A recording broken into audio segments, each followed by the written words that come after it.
the ones that come up to mind, but the one that truly revolutionized the business, and you could probably say it was the first one. I got the date right here, October 17th, 1983, Madison Square Garden, Jimmy Snuka versus Don Morocco. It was the first, basically no one's ever seen anybody jump off a steel cage. Nope. Jimmy Snuka, as high as he was, jumped off that steel cage, frog splash onto Don Morocco, and death-defying spots was invented right there. The greatest arena in the world. And Mick Foley was in the crowd to watch that. Yes, because so you watched the Jimmy Snuka, the Dark Side of the Ring. Psychopath. I'm thinking I got Jim Cornette in my mind from like NWA when he fell off that scaffold and broke both of his legs. Wow, I didn't know. I gotta check that out, because that Jim Cornette as a manager, not as a as a manager. The Legion, the Road Warriors, they chased him up, and then when they got up there, he tried to hang down. When he dropped down, he broke both of his legs.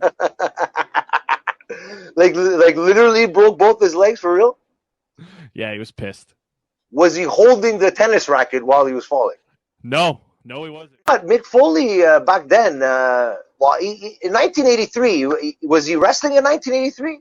I'm not too sure. I think he was still a kid, well, teenager at that point. Okay. But it's funny because he talks about that, and then if you fast forward to SummerSlam 97, he's fighting Triple H in a steel cage in Jersey.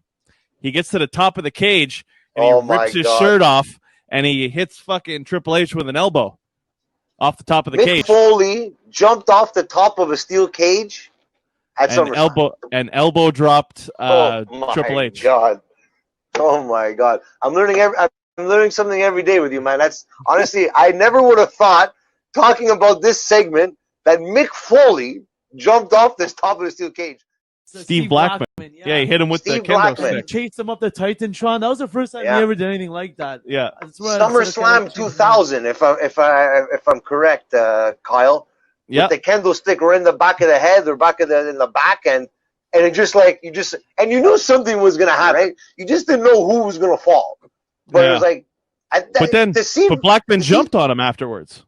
But to see Shane McMahon, McMahon, that's all you have to say. You know what I mean? And he did that spot, plus other ones after that. But just to say, I think that was one of his first ones. It's like, wow, man, like this guy loves this business. He loves his dad, and he'll do anything for the WWE. And he did it again at I think it was Backlash 2001. He jumped off the Titantron onto the Big Show. That's correct. Yes. I mean, if we're going to talk about death-defying spots, we can't do this episode and not bring up Jeff Hardy. Jeff Hardy. What didn't he jump off of? He jumped off steel cages, ladders, Titantrons.